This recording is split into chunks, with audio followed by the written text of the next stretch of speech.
hitting us hard today. Yeah, apparently.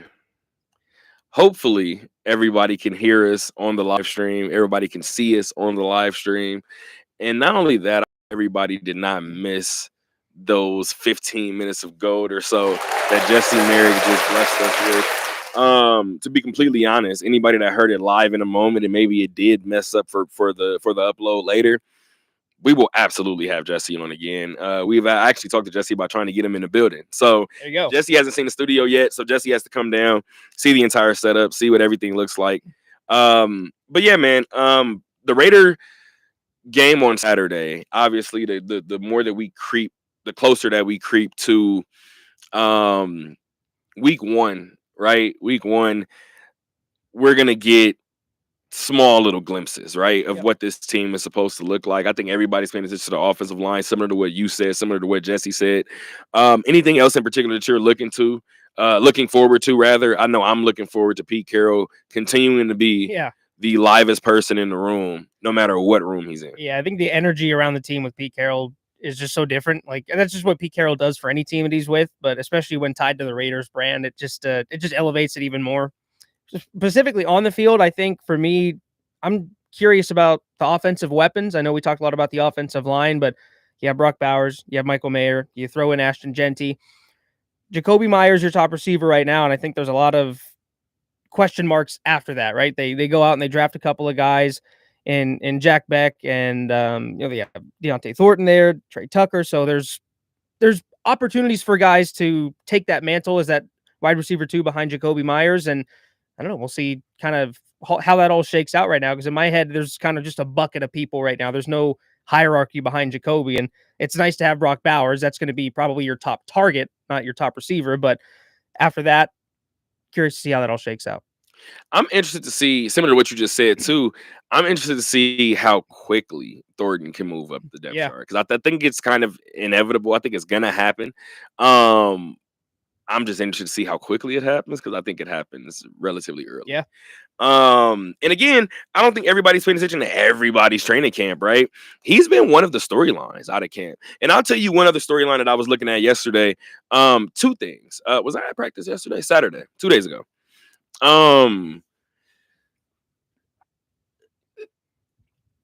So yes, the offensive line needs to do better. Yep.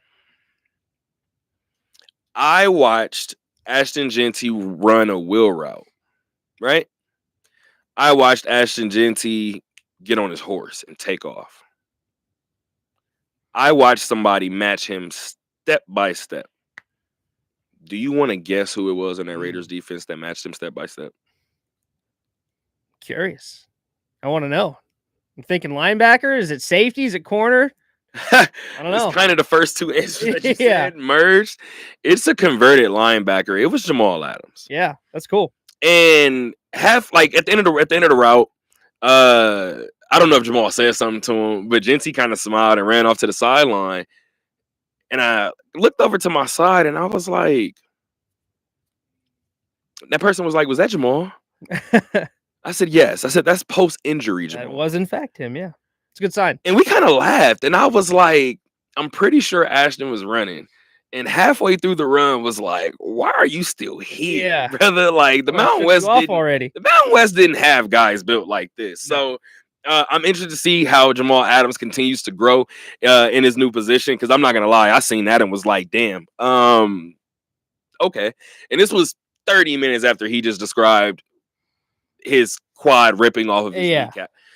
You got it, brother. You got it. Madman in the truest sense. You ready for my second thing that I noticed? And I was like, nobody's gonna pay attention to this. All right. But I need the Raiders to make sure that Raheem Mostert gets burned. Yeah. I'm cool the entire preseason leaving him behind the curtain. I'm cool. I saw what appeared to be a healthy Raheem Mostert. It appeared, and keep in mind, this is 2 seasons removed from a 1,000-yard season, right? Yeah. Now, we could talk about age and everything else, but when you look at that Raider running back room, respectfully speaking, I don't think anybody looked at it last season and said, Alexander Mattison is going to be the guy. Yeah. And Alexander Mattison came in here and absolutely balled. So, from that perspective alone, you have a 1,000-yard rusher. You have Zamir White, who you had some, I still believe that you have some sort of faith in, right? And then Ashton Genty is Ashton Genty. Dylan Labe is getting a lot of carries already, right? I'm interested to see the entire juggalo of it all, right? Because Dylan Labe is probably going to end up playing on the special teams unit.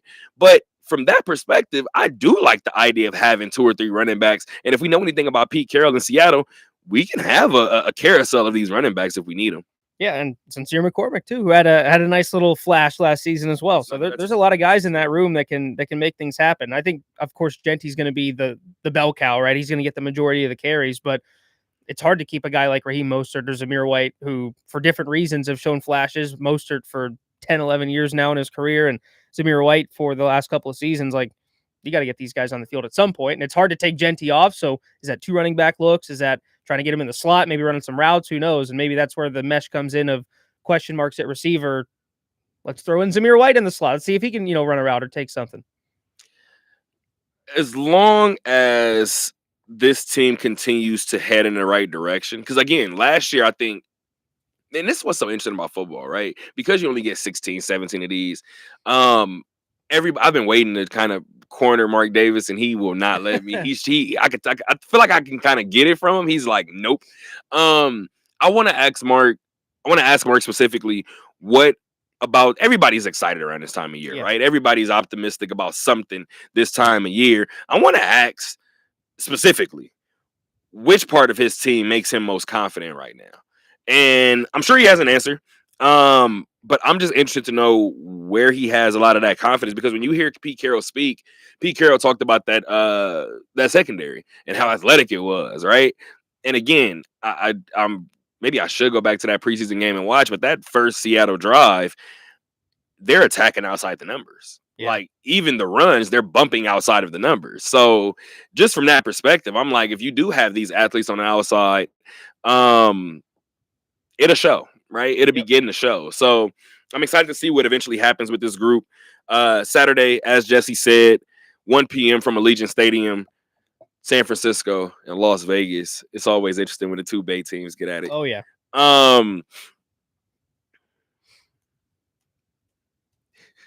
I wonder where we're going.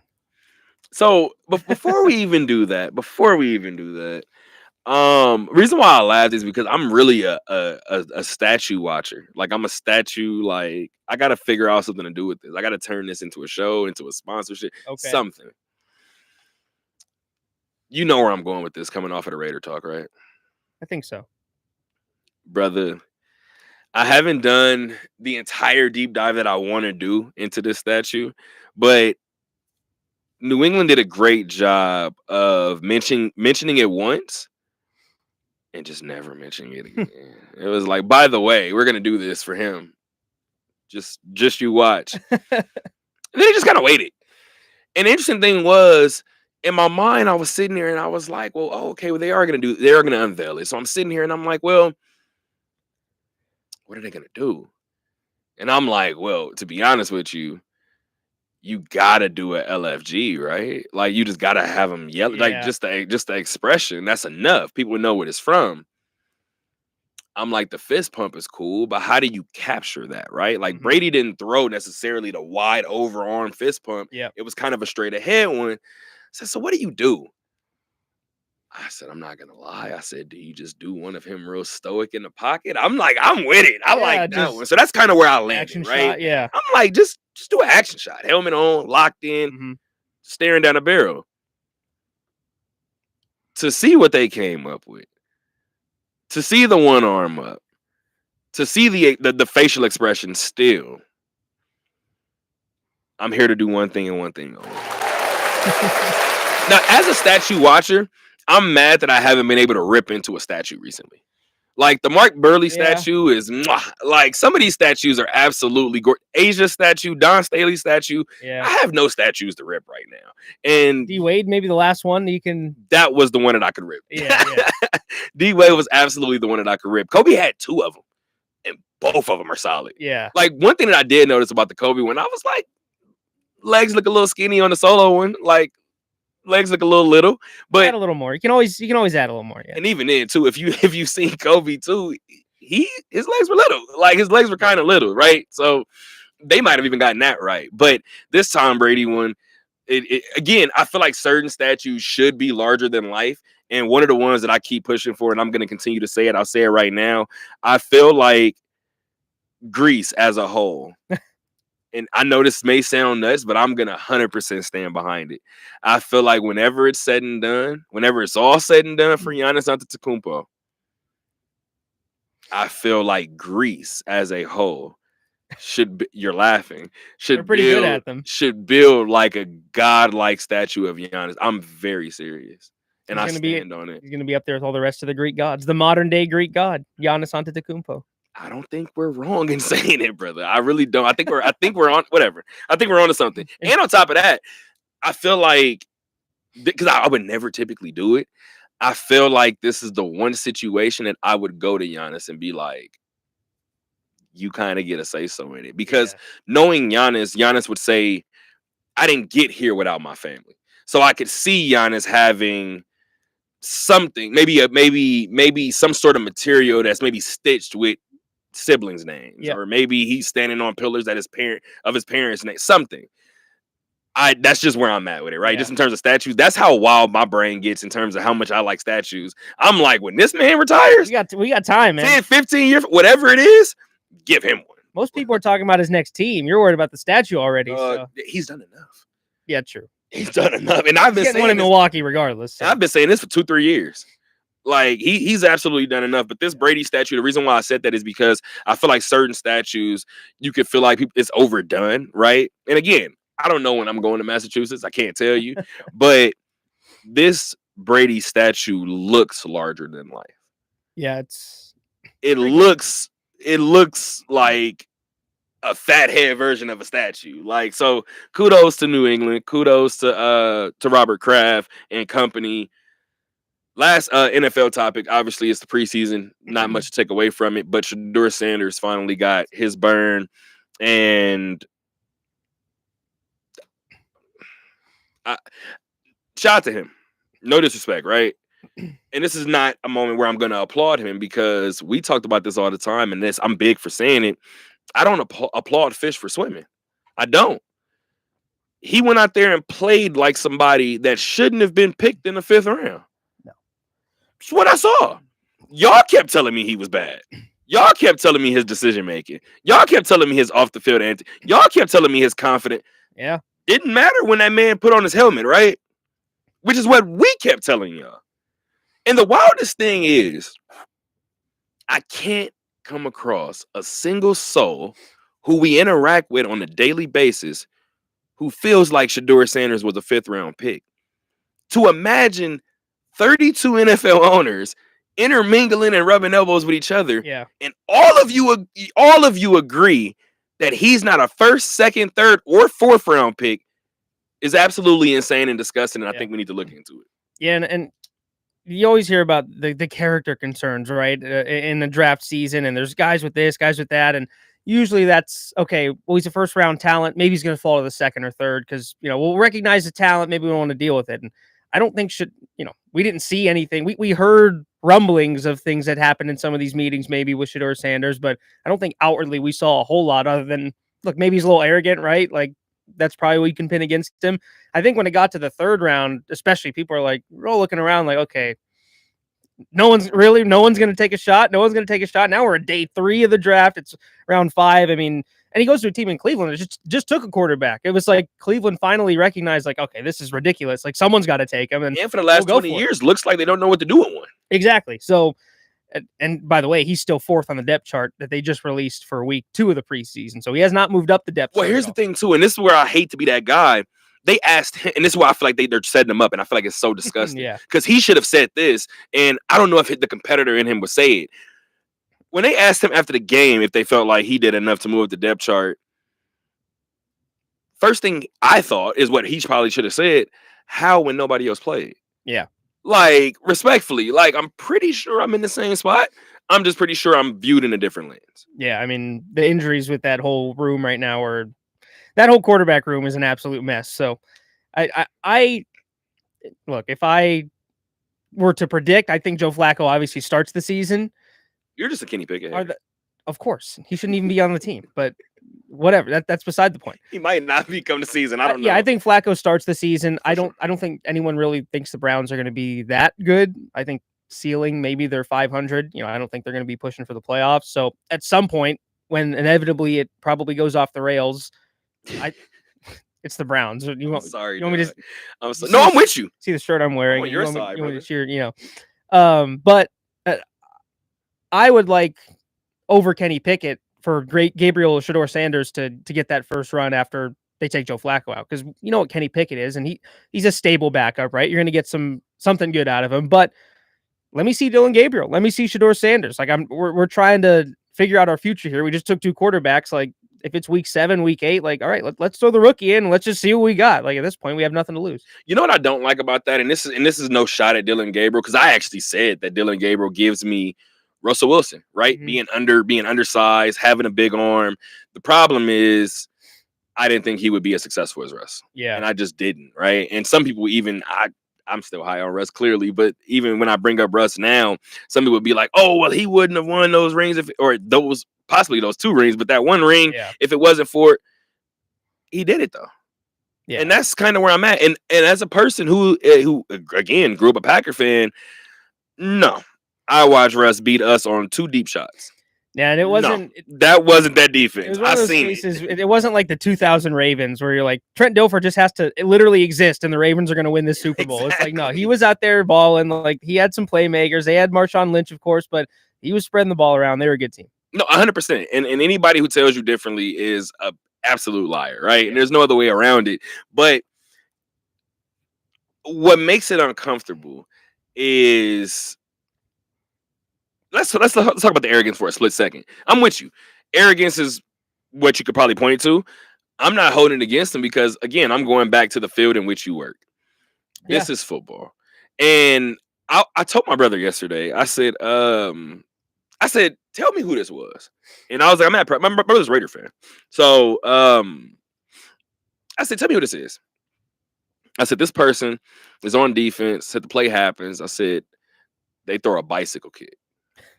Christian Wilkins isn't here anymore, so he's not. He can't be the answer.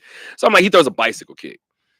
I said, and then he comes to the line of scrimmage. Next play, he stands directly up and he starts bouncing side to side like Brock Lesnar.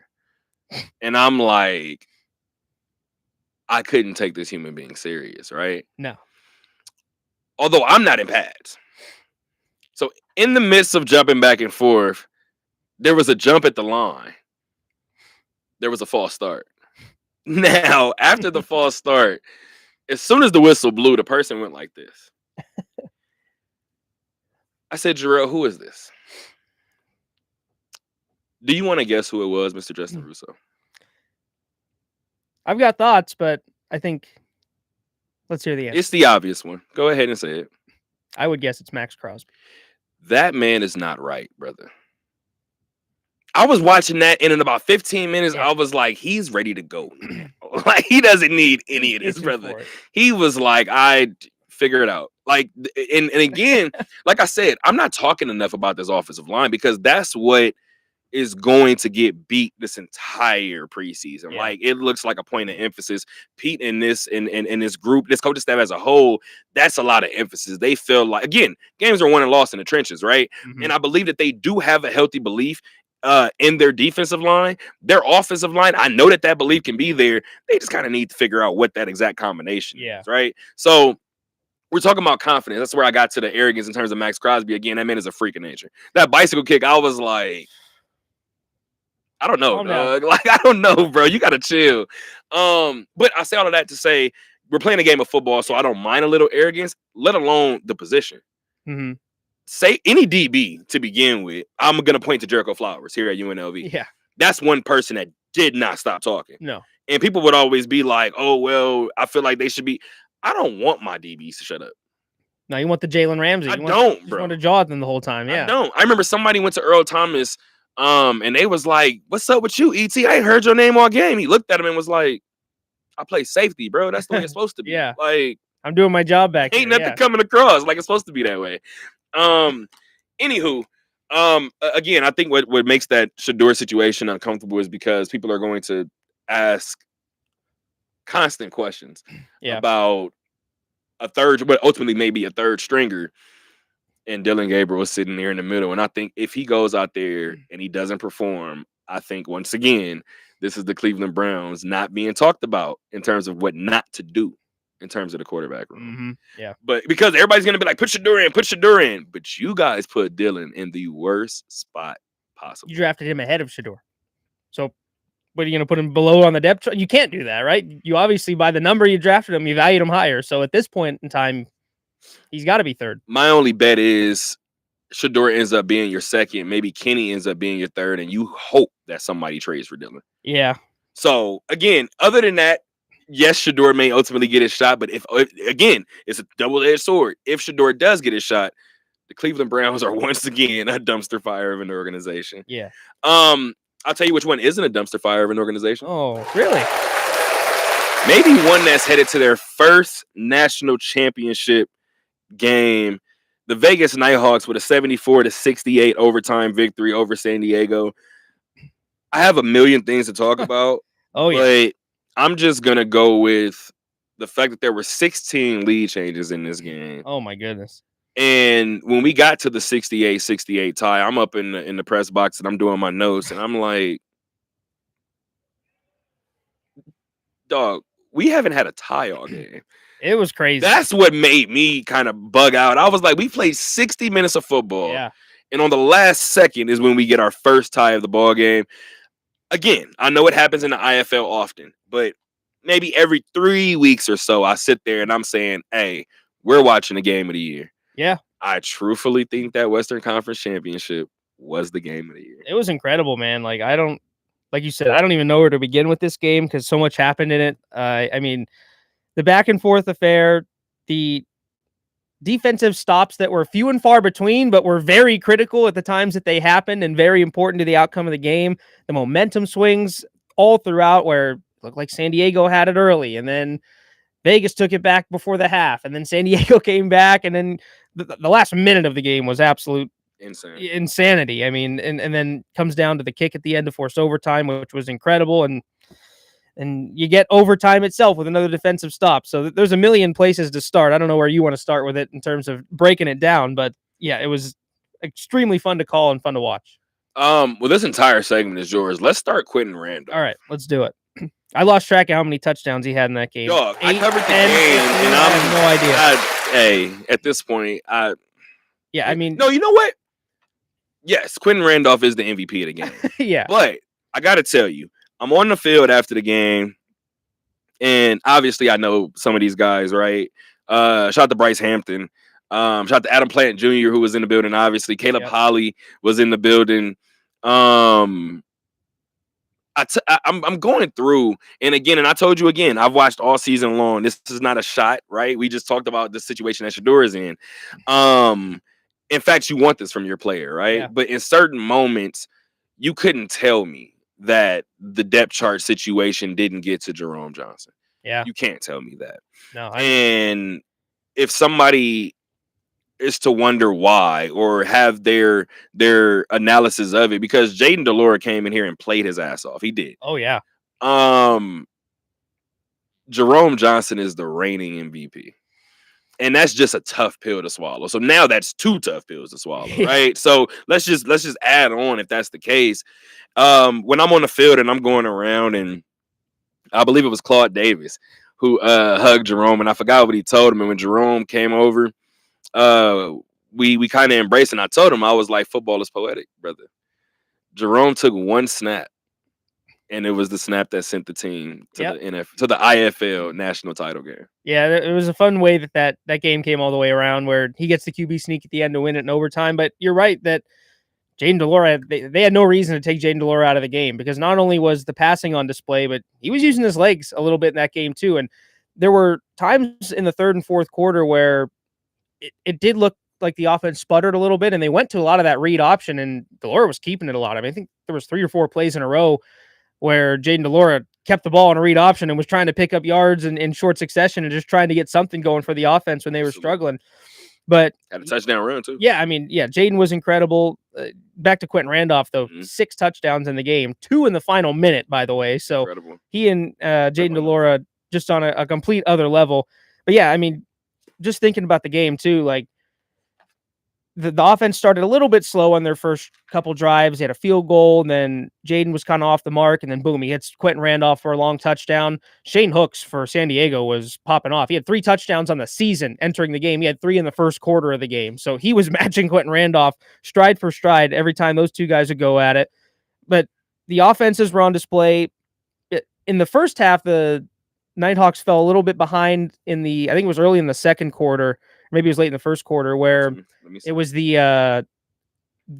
onside kicks that they kept trying to go to. Oh my The God. first one, now Q's going to be mad at himself for the first one because Ben Derby executed a beautiful onside kick, and you could tell Quentin was trying to get past 10 yards, and because it's illegal touching if you don't get past 10. He was trying to get past 10, then he looked, and the ball just bounced off his chest and went right into the stand. So that was one that didn't go. Then they tried 2 more, or I think one was unintentional. They tried one intentional one in the same kind of style that didn't work.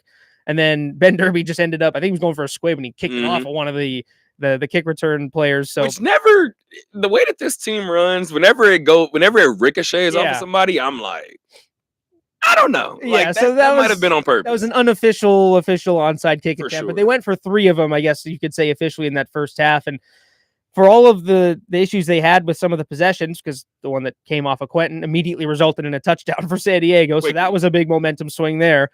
And here's the thing about those two, because you and I, we watched this team all season long. This group, especially against San Diego, you learn habits, right? And I even tweeted it when I was at the game, and I'm live tweeting. I'm like, hey, that first onside kick,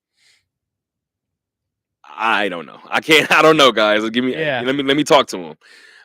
The second one, I was like, I know Mike Davis, and I know how much time do we have left? Let me see. It was 38 seconds. That couldn't have been it. That's the second quarter. It might have been. Could have certainly been. Might have been 55 seconds. So it's under a minute left. And Vegas had just scored to take the lead 38-35. Yep. I said, so knowing Mike Davis, they're going to go for this onside kick because let's just say San Diego scores, which 70% chance they might. They're either going to run out this 55 and score, or they're going to use 10 seconds of it, and we have a possibility to score. Yep. And that's ultimately what happened both times, right? And that is where Jaden capped it with that run right before halftime to go up 45-35. But Quentin, the defense, wherever you want to go. I do want to mention one thing really quick if we are going to go defense. The defense had 2. The game wouldn't have been as close as it was if it wasn't for 2 turnovers. There was a fumble recovery at the goal line, and Bryce Hampton had an interception in the end zone. Yeah. Both of them came back due to defensive pass interference. Mm-hmm. And they had 3 total defensive pass interference calls that happened in the end zone. Yeah. I know after a championship win, you don't want to ask these questions. You don't want to ask the onside kick questions. But those are moments where in a game where you won by 6 points, it easily could have shifted the other way. Oh, yeah. And I think probably 2 or 3 of those were against Elijah Blades working on Shane Hooks in the back of the end zone. He struggled on the day for the most part. And I will say, to Elijah's credit, though, when it came down to it, first drive of overtime, San Diego, 4th down, trying to keep the ball moving, trying to get the touchdown. They don't want the field goal. It was Elijah Blades on the pass breakup that ended up sealing that possession and giving the Nighthawks the ball back in overtime. So he certainly made up for that. But yeah, it was a struggle defending some of those guys in short yardage situations in the end zone. It felt like 3 or 4 defensive pass interferences, most, if not all of them, in the end zone, like you said. So it was very key points of the game, very key positions on the field that they took those penalties. And yeah, it did feel like the momentum shifts in the game were more tailored towards San Diego. Like and this isn't the commentary on the refs or anything. It's just the key moments of the game that happened in San Diego's favor. It felt like when you think to the safety for Jaden Delora, where very true. He gets the helmet. I couldn't really tell. I don't know if you had a great look at it, but I'm so happy that you said that. Jaden Delora were pretty angry about it. Go back and watch my tweet. Okay. I said I don't know. Yeah, so just I said it's either around the head or around the neck, but they're not happy. Yeah, to explain it for the listeners too, there was a 4th down. I think it was in the 3rd quarter at that point, and the Nighthawks, excuse me, Nighthawks had the Yep. ball, 4th and short. Jayden de Laura rolls out. He gets taken down pretty hard. It was tough to tell whether it was by the jersey, whether it was by the face mask. Mike Davis and Jayden de Laura thought it was by the face mask, by their reaction. Regardless, Jayden de Laura, in getting taken down in this fashion, loses the ball, and it goes 35 yards behind him all the way down to the goal line, and a heads-up play by Antonio Wimbush to dive on it to create a safety instead of a touchdown. Then, of course, San Diego gets the ball back. They score on their next possession. So big momentum swing there, where this was after Vegas had a 45-35 lead coming out into the second half, and boom, all of a sudden, now you're down 51-45. So it was incredible momentum swing there. And that was just kind of the story of the And that game. was in a 10-minute span, by the way. Yeah, I mean, everything happened so quick, and it felt like you just never knew what was going to happen next. And I especially think, looking at the drive chart, right? You have San Diego scores to go up 58-52 with 10 minutes to go in the game. We don't get another touchdown until 55 seconds to go in the game, and we get 3 of them in the final minute. So it was back and forth. I sitting in the booth, sometimes you get a feeling where you're like, okay, what's going to happen? I genuinely had no idea. I was like, I don't know where this is going to go. The onside kicks and the playing with the timing and trying to get the timing right to where you score right here and you don't give the other team a chance.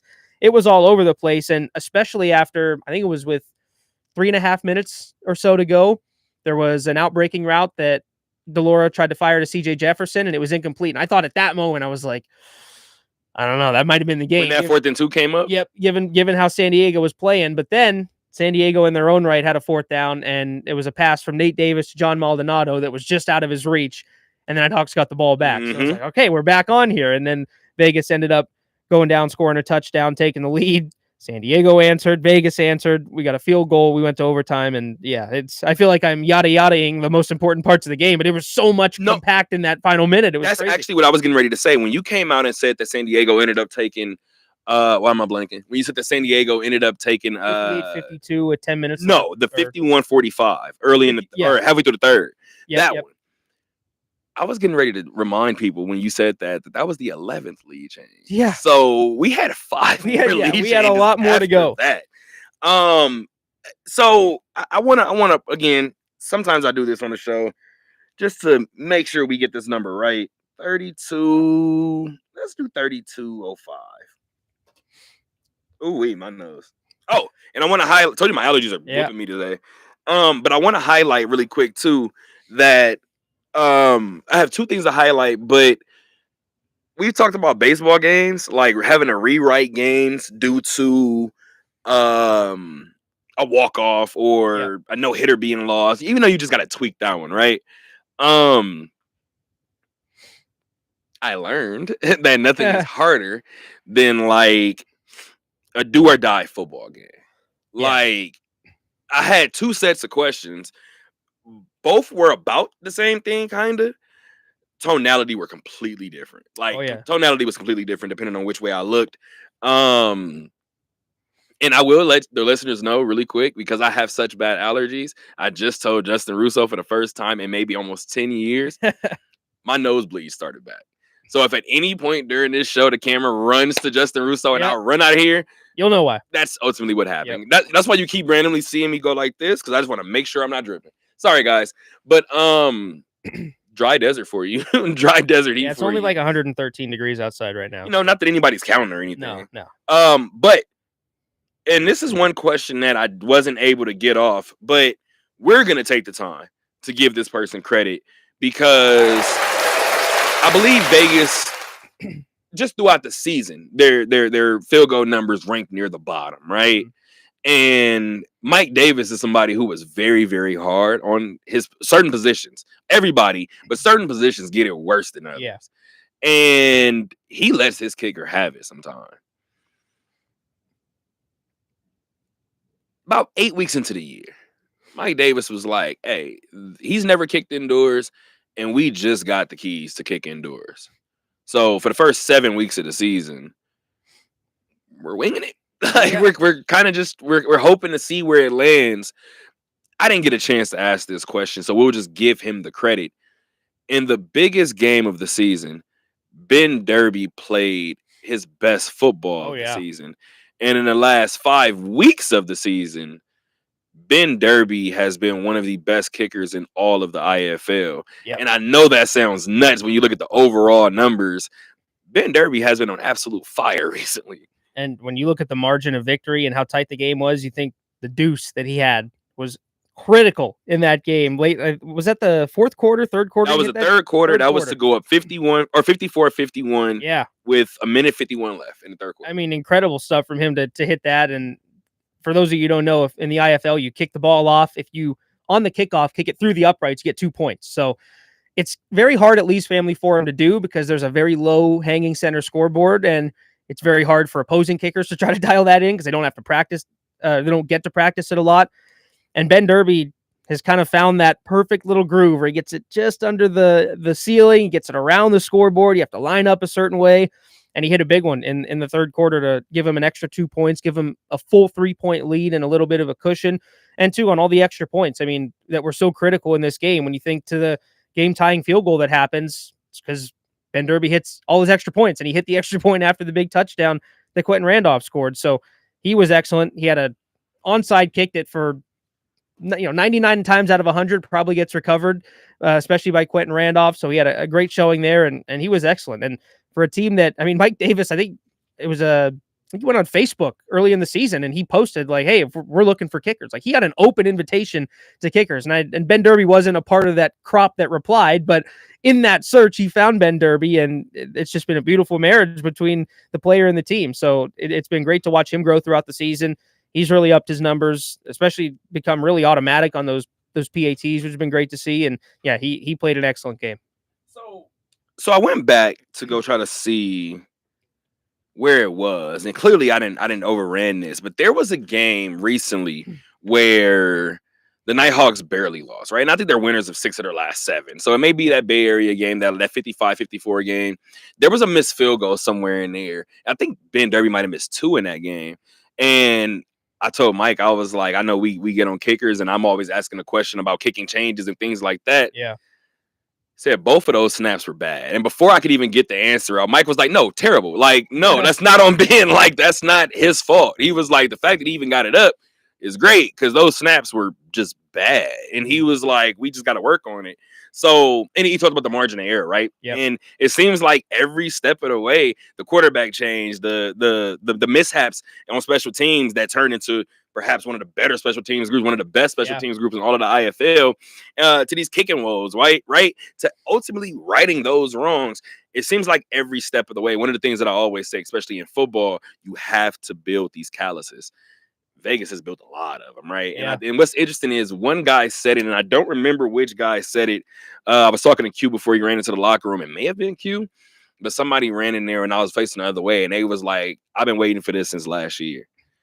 And that's the feel that you get from the group. You get the feel that our Cinderella year was last year. Like this one, we were kind of owed it. Like this one, we were owed. And it didn't feel like it throughout some of the season too, because the early portion of the season, they struggled. I mean, they were at 4-4 at one point. They were at 500 and through almost halfway. So for as much as they had that target on their back and they were the top team in the poll, they didn't really play like it. And I think a big credit too to some of the midseason changes and midseason acquisitions. You look at Jaden Delora taking over at quarterback and running it the rest of the way and being the starting quarterback. I mean, a few guys on defense, whether it's Elijah Blades or Bryce Hampton, Chizu Manakwe. I mean, guys that came in midseason and have already made incredible impacts there. Like this team had to really come together in the second half of the season, and they did beautifully. And they played some of their best football down the stretch. They're still playing some of their best football. I think defensively, of course, they didn't want to give up 68 points. They'd like to dial that in, especially against a Green Bay team that put up 71 of their own points over in the Eastern Conference Championship. So we'll see if they could dial it in on that front. But 74 points for an offense that has just been humming along lately. Impressive showing. Russo, that was beautiful, brother. You kind of just talked about it. Yeah. I was sitting at home, and the funny thing is, this is just what's so funny about everything, because I've attempted to watch every postseason game leading up to whoever the Knights or the Nighthawks may have to play, right? Past couple of years, all 3 years rather. In doing that, me and Mike talk about it all the time. We'll talk sometimes about other games. We'll be like, oh, did you see Tucson and Northern Arizona?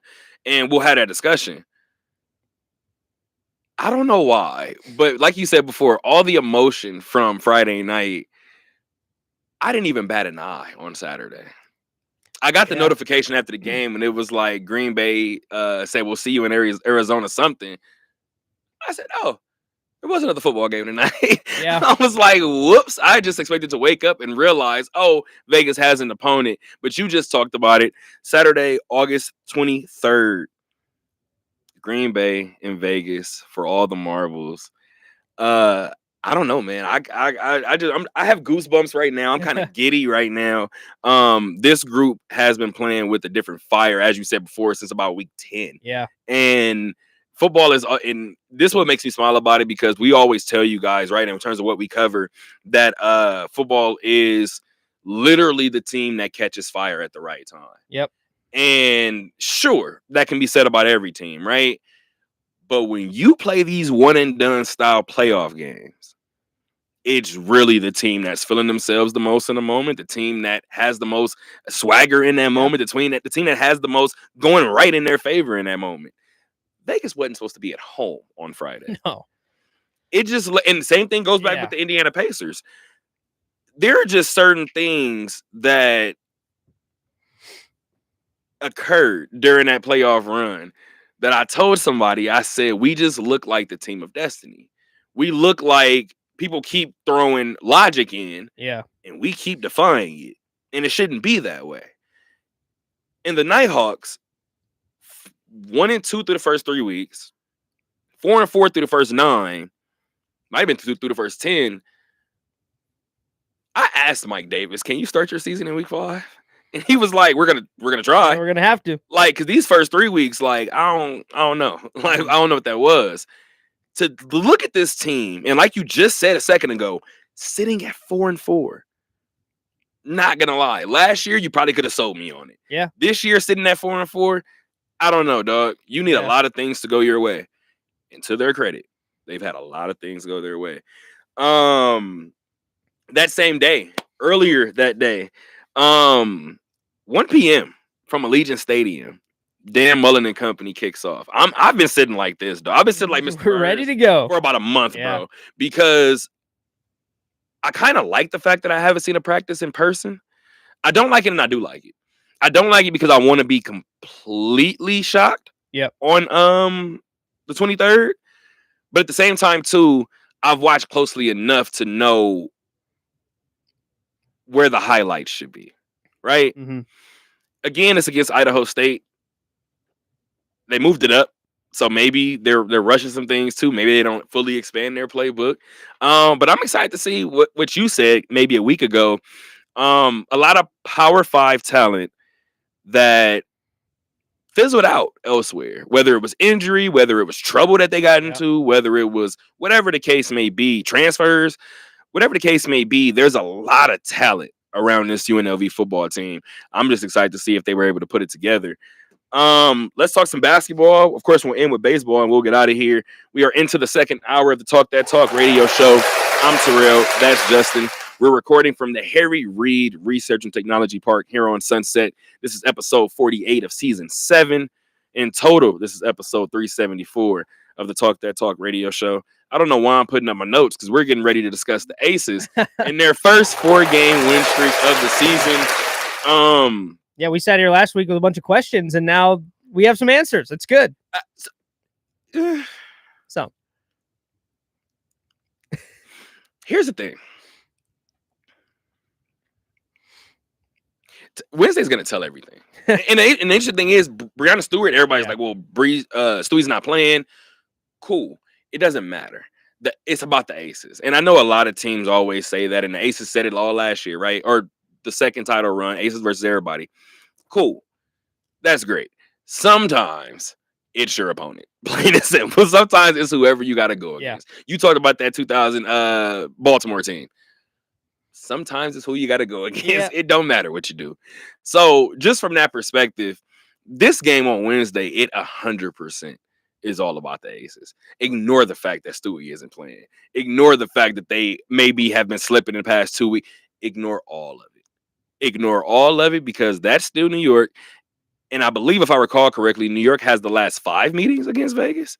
Something crazy like that. I'd believe it. ignore everything else, Vegas. You focus on the task at hand because they did just get an 8-point victory over Connecticut, first ever 30-20 game for anybody in the WNBA, and it now belongs to A'ja Wilson. Another strong outing for her. She goes out and again, before I think I looked up and A'ja had 18 and 14. And I tweeted, I said, days a day.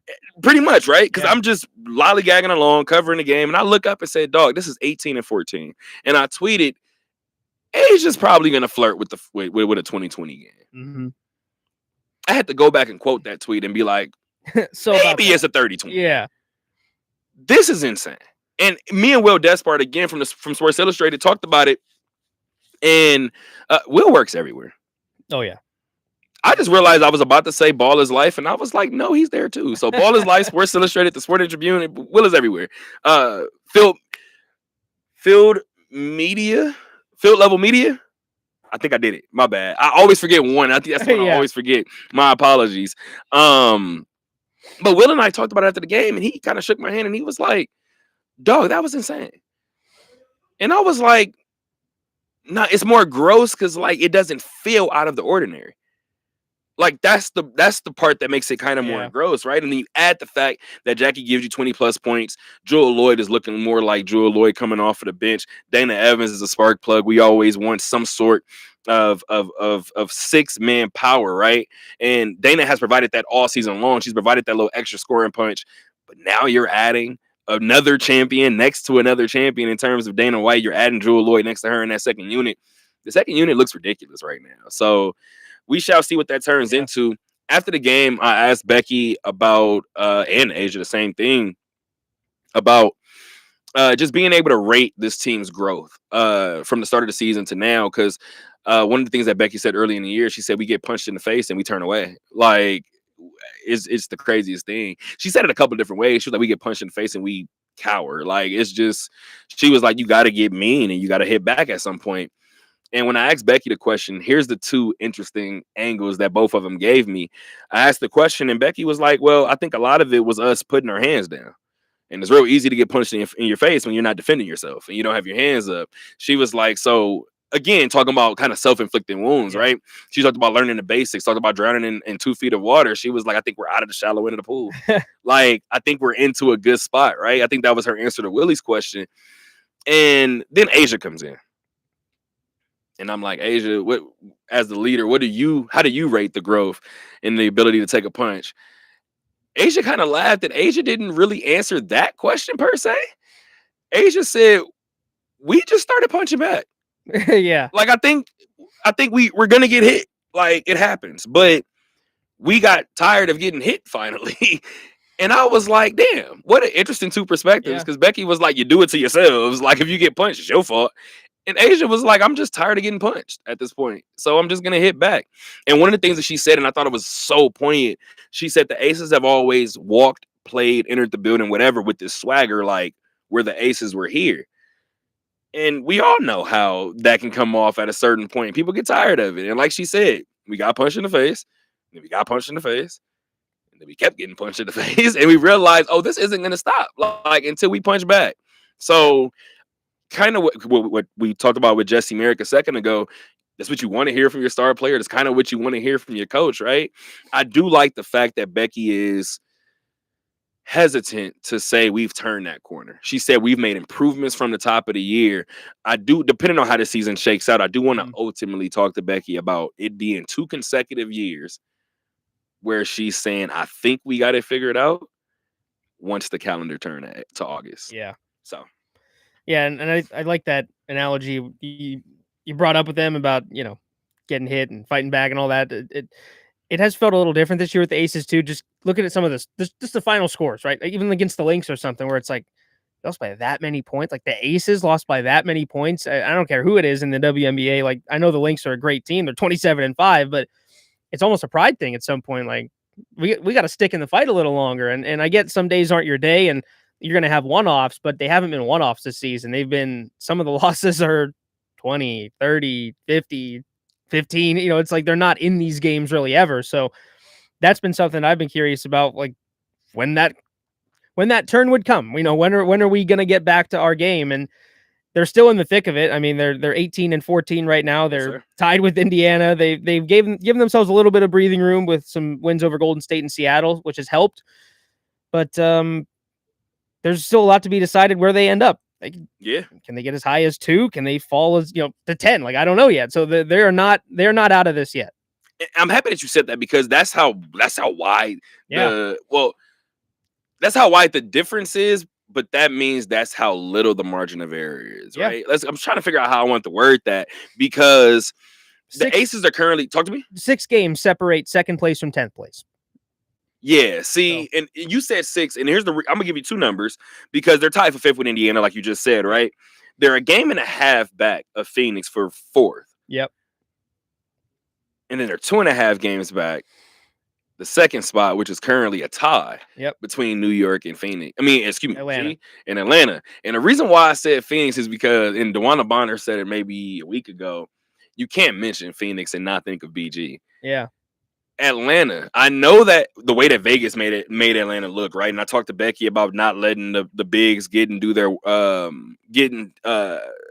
to their soft spot in the defense, and their bigs kind of doing their work early. And she was like, yeah, when you got Bree Jones on one side and BG on the other side, like, don't let them get to their spots. Yeah. Like, try to bump them off their spots early. And I know what Vegas looked like against them, right? It doesn't look like a lot of other teams have figured them out. No. And I've been very, very vocal about Arike Ogunbowale being my favorite player in the league, just favorite player to watch.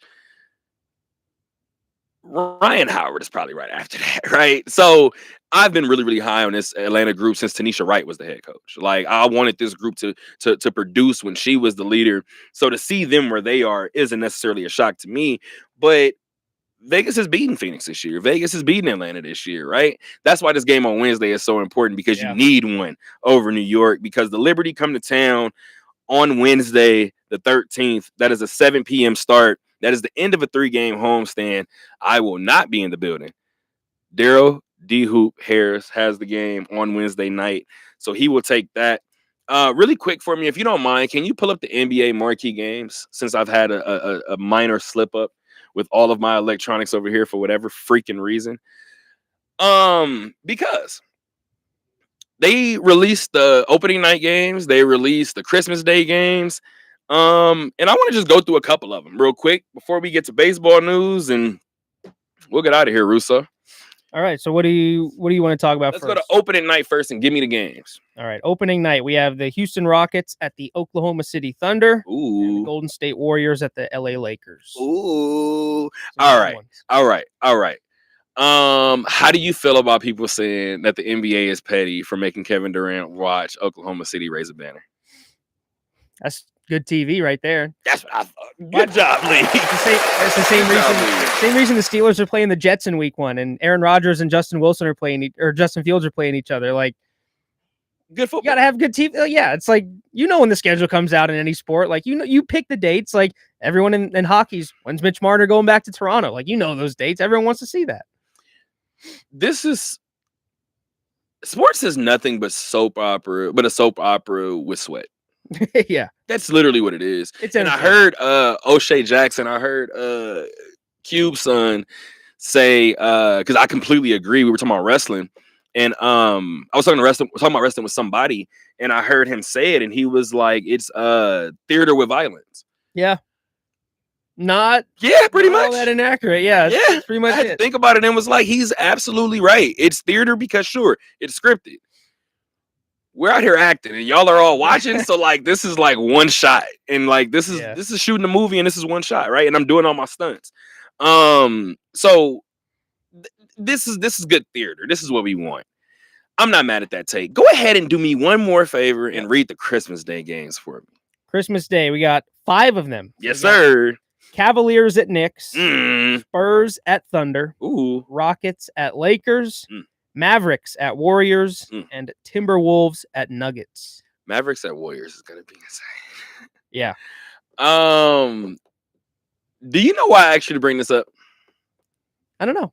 I'm curious. What take you got to fire off here? I'm interested. It shouldn't be that difficult in terms of which take I'm about to fire off, because I understand Tyrese Halliburton is not playing next season. I don't remember an NBA Finals participant getting so much disrespect. Yeah. And here's where my fandom from my childhood is 100% going to bleed out. Because on Thursday, I'm going to come back. And I'm going to come back with the opening day roster, with the opening day lineup and the Christmas Day lineup for the last 25 years. Because I would like to see any other time it's ever taken place. Yeah, I think New York and Indiana on Christmas Day was a given. And I think back to even like just previous finals matchups, like the one against the Cavs Warriors, that Christmas Day matchup. Like I wanna throw my headphones right now. It's a level of disrespect that the league can't do something like this and say we encourage small market teams to be successful. Only if your biggest piece that you're bringing to the table is healthy. Otherwise, you're worthless to us. Basically, what they're saying. No Tyrese, then Boston doesn't have a game on either one of those days, right? No. So that they're probably gonna say it's because of injuries or whatever the case may be. Don't care, dog. Not buying it. I'm not buying it. Like, I don't want to be that guy, but and the interesting thing is, let's just say that real quick. I did find this is a very unofficial source. This is on Reddit because this is how the internet works. You just look things up in Reddit. And I trust Reddit more than people. Pacers are the first conference champion to not play on Christmas the following season since 2018, and it was the Cavs after LeBron left to join the Lakers. So that's the last time a conference champion has not played on Christmas the following year. We didn't lose our Bron, damn it. Like, I don't like that. I don't like it. I just don't like it. I don't like it. So that level of disrespect is gross to me, brother. Opening day, I kind of get it, right? You didn't win. Yeah, the banner. The Knicks didn't win either. And not to sound like that, you have two teams that Indiana put out playing each other on Christmas Day. What are we doing? Yeah. What are we doing? It's the big markets are striking back. I mean, Cleveland's not a big market. You're going to piss me off. You're either... I feel like it's either they expect you're going to be really good by then or you're a big market. That's like, and so they're basically saying they don't expect the Pacers to be good by then. And there's not a lot of people in Indianapolis or Pacers fans out there that are going to watch. So we're just not going to do it. You want to know what I find interesting though? These different leagues, like, I know the NBA doesn't like to do it often. Yeah. But we've seen them do it occasionally. And maybe this is why they did it, because they were just like, we're not changing it. Do what the NFL does. Give Indiana 12 nationally televised games. Halfway by Christmas time, we'd be like, what are you guys? 13 and what? 18? Get your ass out. We're going to do something when the calendar strikes to 2026. And now all of a sudden, ultimately, you guys have 6. But not to sound like that, you're not even telling the story of Tyrese Halliburton on a national level because they're not playing. Nope. You don't even get a seat at the table. And then you're going to wonder why, if Hallie ever gets back to that stage again, whether it's with Indiana or not, people are going to go, well, who is this guy? Yep. By the way, I looked up the Christmas Day NFL games out of curiosity to see what we had. Because that's where we're at, damn it. We're boycotting it. Cowboys and Commanders. Okay, I'm down. I'm in. Fine. Lions, Vikings, Broncos, Chiefs. That's the 3. I'm all the way in, dog. All those 3, I'm in. Yeah. I'm all the way in. By the way, complete sidebar. 2 things that really just have me just ready to, kind of, be a little unsettled. My stomach is a little unsettled even reading it. Have you seen that people are asking ChatGPT who are the next 50 Super Bowl champions or World Series champions? Just all these. As someone who has never asked ChatGPT a single thing, I do not care. Yeah. And here's the interesting thing. I don't use it either, right? Yeah. So, and somebody told me I probably should. I'll use it for certain things, but like maybe it'd be like to verify stuff, because like I feel like I do. I'm at a point where I'm like, I understand it probably could help me with some things, but I'm just like, I don't. We figured it out. I don't want to, man. We figured it out. That's your old man on my lawn shaking my fist. That is going to be it. Yeah. It's it. I just like, I don't know, man. He said it might be able to help, but nah, I don't want to. That's hilarious. I just do it myself. Meanwhile, every time I walk into the suite, I see Chloe and be like, hi, Chloe. If anybody knows anything about this suite, we have a robot in the suite. Yes. Well, we have several robots in the suite, but Chloe is the one with the eyes. We're outnumbered here. So yeah. 100%. I might have said that too loud. That if the door gets bashed Tiny in bit. and one of us Tiny gets bit. dragged out, you'll know. Tiny bit. Oh, you don't have to worry about me getting dragged out. I'm No. running out. I'm out of here, brother. Yeah. You're pushing me to the side. Yeah, every man for himself at that point. No, but in all honesty, I'm over here. That's hilarious. You guys have to see Chloe. Maybe I'll take a picture of Chloe. Yeah. But I'm sitting here, right, and I'm scrolling through, and I'm like, let me see what this is. So it's the NFL teams, and I'm like, okay, cool. I'm going through, and I'm assuming that ChatGPT is obviously looking into contracts, looking into certain college players, whatever. But I'm thinking they can't go that deep. Yeah, right? 2050, you're not. No one knows, man. Right. I'm thinking the next 5 years is where we can look at it. So I'm looking at that, and I'm like, okay, cool. I don't see Green Bay for like 11 years, so I'm like, invalid, already wrong. I'm going through. I'm seeing these different teams. Y'all don't want to know about the Raider one. The Raider one won after Green Bay. And I was just like, okay, cool. We'll figure it out. Let me see what this baseball one looks like. I think they had Pittsburgh by like 2030. You want to know what pissed me off, Mr. Russo? Uh-oh. Who's not getting love? They had the Athletics and a Portland expansion team winning before the Angels. Oh, a Portland expansion team. Brother. Jeez. That's where I kind of was like you in that moment. I said, I will never use ChatGPT. I said, you guys clearly have it. The Angels didn't win until like 2041. Ready to tell it off for we're not winning by 2030. Paul Skeens going to be a different uniform by like 2028. Like, we're not winning that early. So it's already wrong in that aspect, I think. But oh my God, brother. It gave me the answer I wanted, and I'm still mad at it. Oh my God. See, now I'm gonna blame the. I'm gonna say it now. I'm gonna blame the Clear Eyes this time, because the past 2 times that we've laughed about something, I'm kind of crying, and I'm like, I'm gonna blame the Clear Eyes because I shouldn't be that teary eyed at this present moment. But I will say, that would be the most on brand Angels thing to ever happen. Though. See, that was not what you were supposed to say. We're about to talk athletics, and you want to bring up why. Portland expansion team winning before the Angels would be very. I wholeheartedly see it happen. That's why I saw it and I was like, it hurt. There was enough. There was a bigger kernel of truth in there that you knew that it was. Like, I hated it. I think the Rays won before us. The A's, the Rays, 2 teams that are playing in minor league stadiums right now. One before. Hey, we're all looking for new owners out here. Okay, we're all whoever gets them first wins. I wish the Angels would find one. Yeah.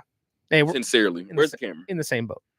My gosh, brother. And everybody keeps talking about with John Fisher. I'm like, yeah, but the Angels, have y'all paid attention? No, nobody cares. All right. Don't worry about it. He lost Shohei, and y'all talking about the A's. I know. Never mind. Anywho, let's talk about the A's. Let's talk about some positivity because they won their 2nd straight series. They took 2 of 3 against Baltimore. We kind of talked about it a second ago, right? And there's only one thing I want to talk about with this series. You have to be, if you're gonna be a team that starts to climb out of the depths of hell, you gotta beat the teams that are stationed in the depths of hell. You have to. The Washington Nationals have been there for a little bit, right? The Colorado Rockies are there, right? With all due respect, your Pittsburgh Pirates are there, right? Very aware of that. So I just have to, just bring it up every now and again. But you have to beat the teams that are in a downswing because we talk about it every single week, Russo, every single year. Baseball has the most parity. So you could be down 1 year, and 2 years from now, you could be the Arizona Diamondbacks competing for a World Series. Yeah. So it changes, and it changes relatively quickly. Here's the one thing I want to talk about with this group. If you're looking at your notes over there, which I'm assuming you are, there's an 11-3 win in the middle of that, right?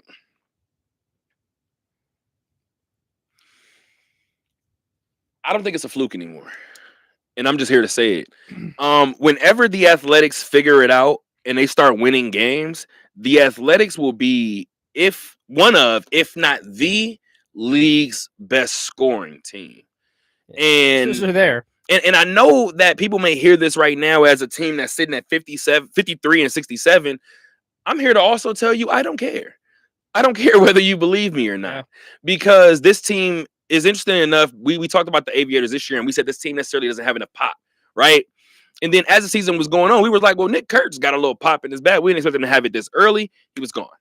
We said, well, damn, CJ Alexander got a little pop in his bat, and he ended up in New York. Okay, well, who else do we have? Oh, Kobe Thomas looks pretty good, and then he's up in the big leagues. Mm-hmm. Okay, Carlos Cortez has been the best player in all of baseball probably for about 35, 40 days, and now he's starting for the A's right now. So the reason why I say all of that is because every aspect that we've had with the Aviators for the last 2 or 3 seasons, every positive aspect has been called up. Yeah. So now we're seeing that pop at the big league level. Let's go back and again, if you have the schedule up, you can do it. If not, don't worry about it. But just scroll through a couple of their last wins. There's some 15s in there. There's a 13 in there. There's an 11 last week. Yeah, the 11-3 to the Orioles, 16-7 over the Nationals back on August 5th. Let me peek back to July here for a second. Have a 15-3 win over the Astros, 7-1 win over the Astros, 6-1 win over the Mariners, 8-2 over the Guardians, and yeah, they're putting up runs. 11-2 over the Giants earlier in July as well. Yeah, see, and that's the thing. This group is in a situation right now where anybody can be the guy. Yeah. And we talked about Brent Rooker, right? And that's the guy right now. That's the guy that has the contract. That's the guy who has the most seniority, just in terms of games logged, I believe, in terms of position players. And then Shea Langoliers is your guy behind the plate. You know that Shea is going to be your guy, right? Jacob Wilson then went up there and turned into an all-star shortstop, right? So you see something there, and then all of a sudden Lawrence Butler starts to pop off the paper. And now you're like, well, damn, Tyler Soderstrom is knocking these balls all around the park. Maybe we have something. Lineups, yeah. I mean, you compare the lineup to others across the bigs. I mean, I can think of one that struggles to score runs. Like, I can think of another. It's not bad, yeah. Speaking of, you mentioned something last week, and it just shocked me. And let's do it again. They're 4 games behind the Angels now for 4th place in the AOS. They're 7.5 games back of Texas for the 3rd spot in the AOS. You need to get past those 2 teams in order to ultimately get to a wild card. But you highlighted how close a wild card actually could be, right? Yeah. They're right now they are 53-67.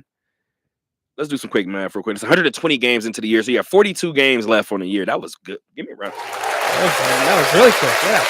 Do you know how would you do that math? Do you know how I do it?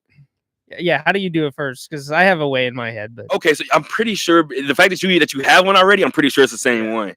I look for the roundest number. Mm-hmm. So I try to make the roundest number. So once I saw the 7, I was like, let's make that 10. Okay. I took the 3 from 50 and was like, oh, if I make that 70. And it just, it became easy in that sense. But usually when I look at numbers like that and they be like, do the math, I'm instantly trying to make one of them 0 instantly. Oh, it's the easiest way. Yeah, I guess there's a couple of different ways you could do it. I immediately in my head, I went 67 plus 50. So kind of the same thing, and then did 117 plus the 3, yeah. Smart, man.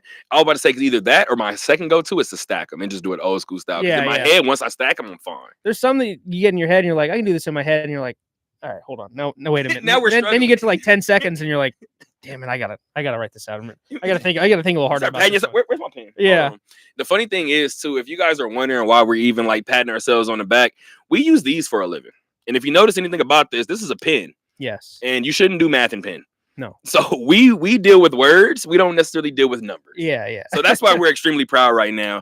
I love having fun in the bar. One of my servers came by and I was like, hey, Quincy. He looked over at me. I was like, you look like you still go like this when you count. And he started laughing and was like, sometimes I do. I was like, brother, the best of us do. Trust me. That's the way I am sometimes when I be trying to count down like games behind. Yeah. So if the Aviators win this one and then this one, what if they slip up in this one? Okay. But in all seriousness, this A's team, I don't think you make the playoffs. Probably not. No. But I think there's something to be said about the offensive explosion because let's go back a couple of years. They had a 21-run game, I think, against Houston last year. And I was like, ain't no way in hell.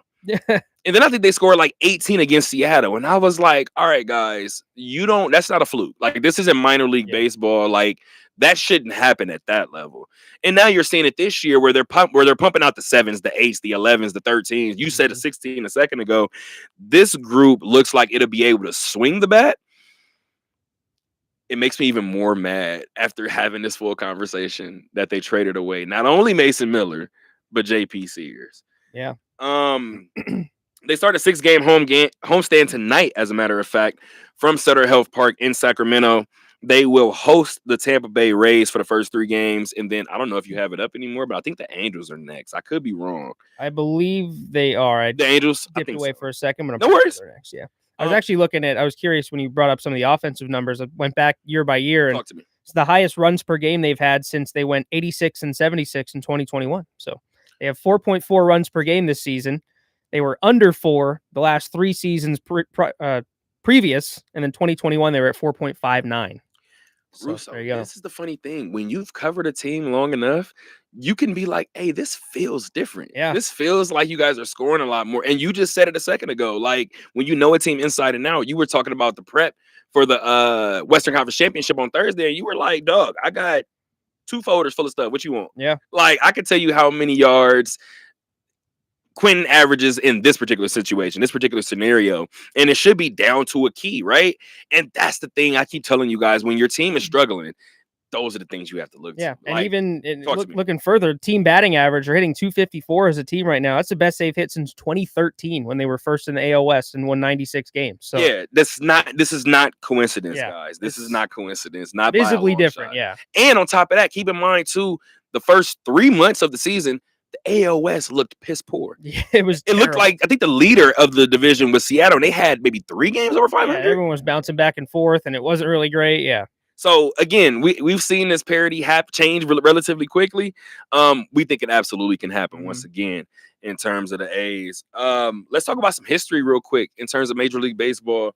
Jim Powell, somebody who we know well because she's umped Aviator games several times, and Dick Calvert, the legendary voice of the Rebels, right? Former Dodger catcher, former scout, does a pretty good job of giving me the game, right? Last year, I think it was. He was like, and typically DC is just typical old school scoring the baseball game, me and him sitting next to each other. And sometimes he'll be like, okay, well, the weather is 103, and he'll go through his whole little rundown, right? He was going through the umps one day, and he was like, Jen Powell. He was like, funny story about Jen, and he was just kind of like giving me some details on her, and he was like, she's extremely commanding of her zone, like voice is strong. He was like, doesn't seem too rattled. He was like, doesn't necessarily have like a hot spot in terms of umping. Like she's good at first, she's good at third, she's good at behind home plate. He was like, I don't really know what she has to do to get another shot. He was like, but once she gets that shot, he was like, she will, or when they give a woman that shot, he said she will be that. And that was maybe last year. And I said, okay. And I said, Noted. okay. Yeah. And I looked. So what's today? Tuesday? I said Jen should be behind the plate Thursday, whatever. So I'm like, I'm locked in now. That particular day that he told me that she was working first base. Dog, I'm telling you, like one of the things that I hate umpires that are like slow to react. Matthew Raftery knows that more than anybody. I hate it, brother. Tell me if it's a strike or a ball right away. Tell me if I'm out or safe right away. First base, I'm talking loud calls. I'm talking like we talk about demonstrative behavior. Yeah, let me know what you want from an ump, right? You want that behavior. Ponytail just swinging, brother.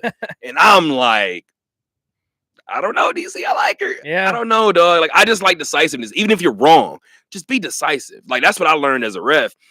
If you know your stuff, even if I disagree with the point and I think I'm ultimately right, if you know your stuff and you're arguing it based on X, you got it. Yeah. I think you're wrong, but you got it. To see Jen Powell become the first female major league umpire, you haven't seen me post too much about it because, like I've said for the longest, amongst these circles, amongst these GM tables, these president tables that I go sit at, this is not new. This is more so one of those expectation things. When was she going to get that call? I couldn't be more happy for Jen. And I think given all the talk the last couple of years too, with some certain umpires like Angel Hernandez that people have gripes with, like, I don't really care who it is as long as they do a great job. Like, and obviously she has done a great job at all levels up to this to warrant that call up and is continuing to do that at the major league level. So I'm all for it. Yeah. And you absolutely just said it. You said you don't care who gets it right. Major League Baseball is like, all right, we're going to try out this robot. We're going to try to. Yeah. this Angel Hernandez, we can't have this happen again. Yeah. Right. Like, so again, like DC was saying before, he thought her call should have came last year. Yeah. Like, he kind of was looking and was like, oh, she's here. Okay. Why is she still here? Why Yeah. is she here? Why is she here in Vegas when she could be somewhere else, kind of cleaning up the game a little bit, right? So one of the best picture, and I'll say that this is my That's Out There Now. I have two of them real quick. My That's Out There Now, first one, there's a picture, and I damn near teared up watching, like looking at it, right? Jim, because I didn't understand what was happening at first. Jim Powell, it looks like she's getting handed a hat. It was the exact opposite. She was actually handing in her hat. They're sending that bad boy to Cooperstown, brother. That's cool. And I was like, damn it, Jen, you're making me cry. I was like, what is happening? Because I haven't seen one single person that was like, well, I haven't seen her want to do that. Have I met a person that agrees with every single one of her calls? No. I've never seen a person say that Jen doesn't deserve it. Oh, yeah. So, incredible moment. I'm damn near tearing up now. That smile on her face when she's handing in that hat. Again, brother, cinema, brother. Great. My second That's Out There Now.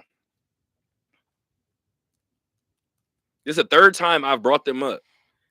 It's the lost fan cam at the Aces. Uh-oh. Are you ready, brother? We got another update. Are you ready, brother? I'm ready, yeah. This one was a really dope one because the Aces did their job like they're supposed to do. They zeroed in on a jersey. That's a Laker jersey. This is not LA. Mm-hmm. Black guy sitting down with his son, fixing his son's jersey. He looks up, he's laughing. And I'm like, he don't care about y'all laughing. Yeah. He laughs, but I realize he's getting up. He gets up, he turns around. I've never seen boos go to cheers so quickly. It was a Kobe Bean Bryant jersey. Okay, there we go. Everybody was like, boo, oh, right. Yeah, yeah. Right. Amazing moment. I've never seen somebody, and of course we know ultimately why, right? But I've never seen somebody universally go from most hated to most loved, right? Yeah. And it was kind of beautiful to the only reason why I feel even comfortable saying that is because Kobe always talked about that level of hate, right? Yeah. Kobe said he loved the fact. I talked to Kobe directly. Told Kobe straight to his face, I'm a Pacer fan. He looked right at me and was like, oh man. I looked at his publicist. What is happening right now? Yeah. I was like 14 or 15, and I was like, is he disrespecting me? Like, is he playing with me right now? A little bit. I was like, don't do that. Don't do that. Caused me enough pain already, man. Anyway, first question. Yeah. You gotta have that, right? But I think it's beautiful that, like he always said that level of disdain that he got from every other fan meant that he was really good at his job, right? Yeah. So to see the entire basketball world kind of uniformly continue to give Kobe his flowers was really, really dope. I think that's the one jersey you could wear in Michelob Ultra Arena. That's not an Aces jersey. Probably. Where you'll get away with it. Yep. Aviators and I'm out. All right. Deal? Let's do it. I hope August isn't like July. I'm just gonna say that. I'm just gonna say that right now. Great thing to say about the first half champions that we're sitting here talking like this. The exact thing we warned about and didn't want to happen. Brother, so I got news, and I don't know if I told you guys this already. Story should be dropping this week because I did a story on the 100 sellouts at the ballpark. Nice. And I talked to I talked to a lot of people. I went and talked to President Don Logan. I went and talked to General Manager Chuck Johnson. I talked to a random fan. Mm-hmm. By the way, I'm talking about how dope the ballpark is with this random fan, and they was like, "Yeah, no, we're not from here.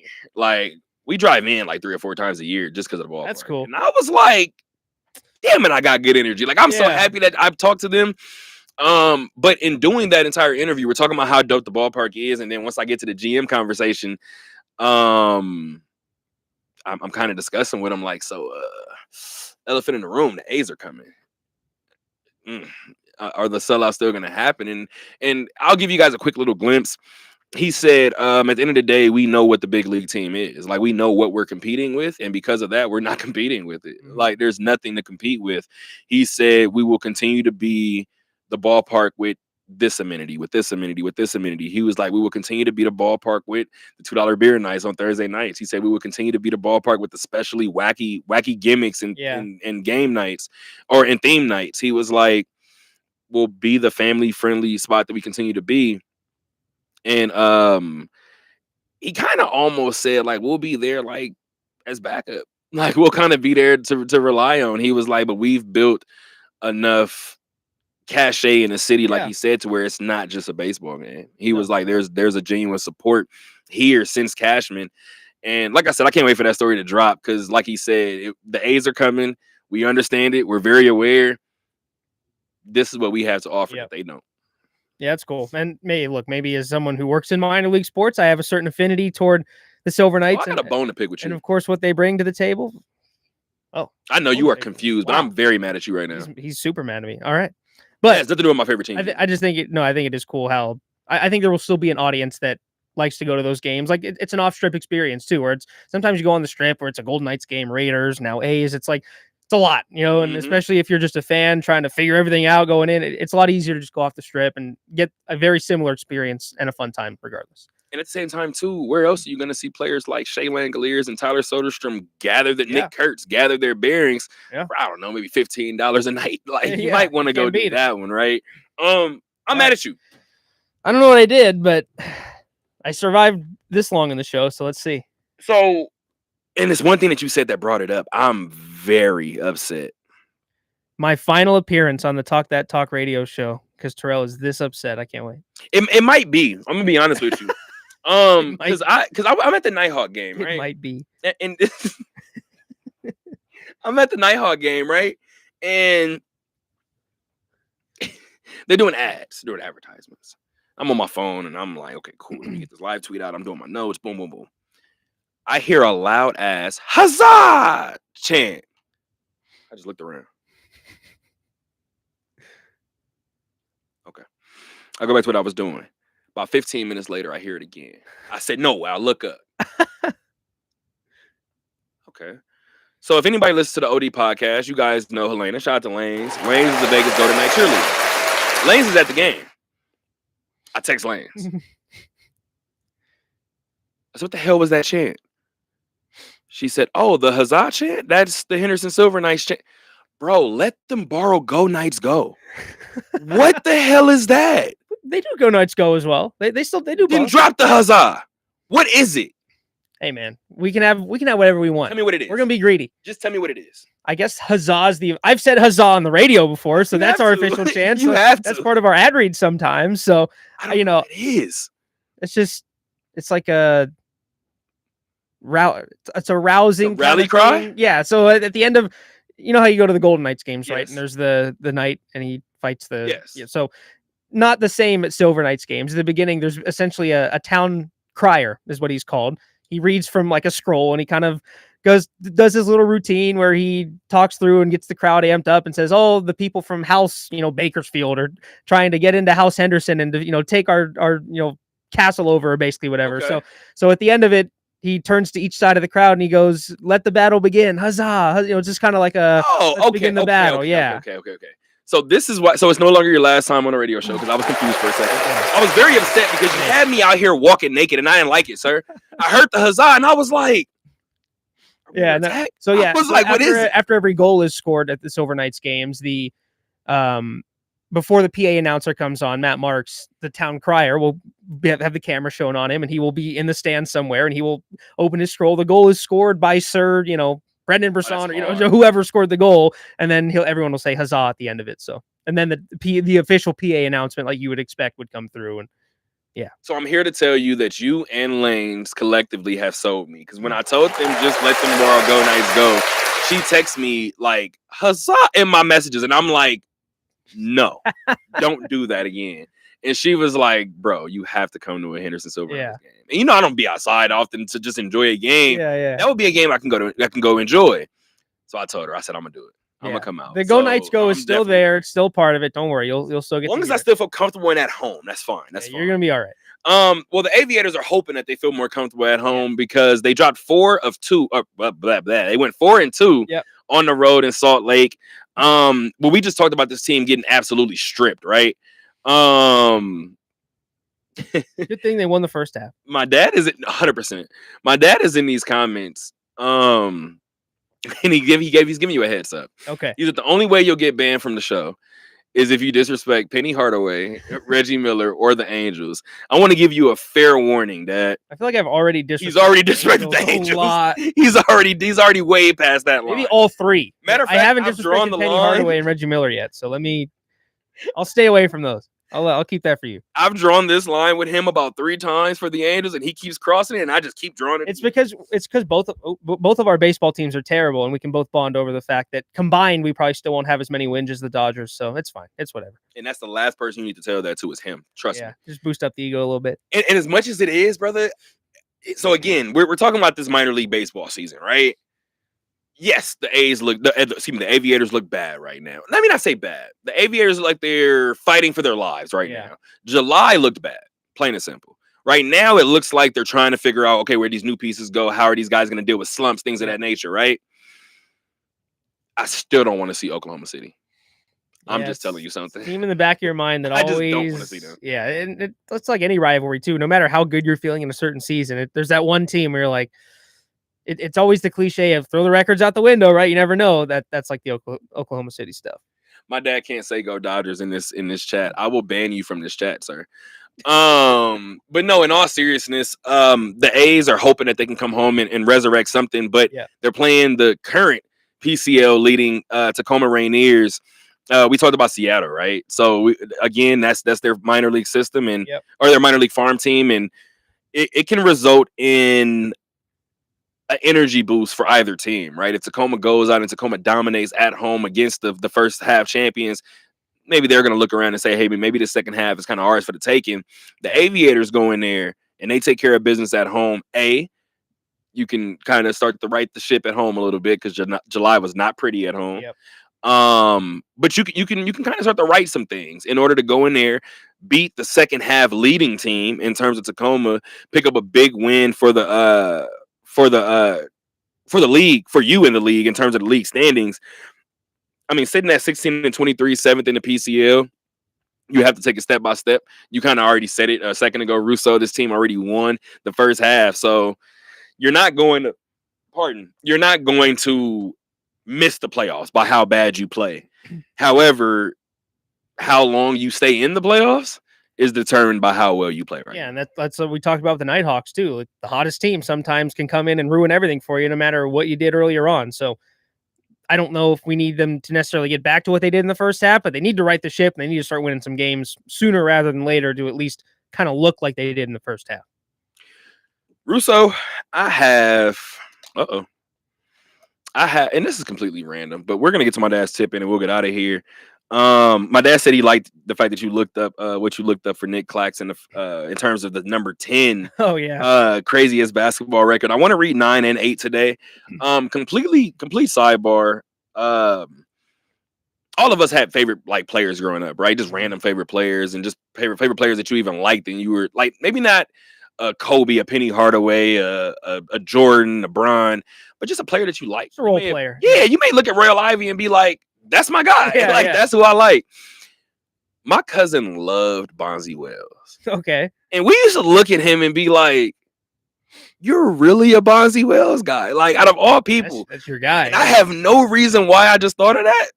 But I just looked at him and was like, Bonzi Wells. Oh, I respect it. For you, man. Like, at least you found a hooper and you stuck with it. My brother's guy was Gerald Wallace. I was like, whatever. Like, as long as you guys make it make sense. And here I am hanging on to Reggie Miller's coattails, right?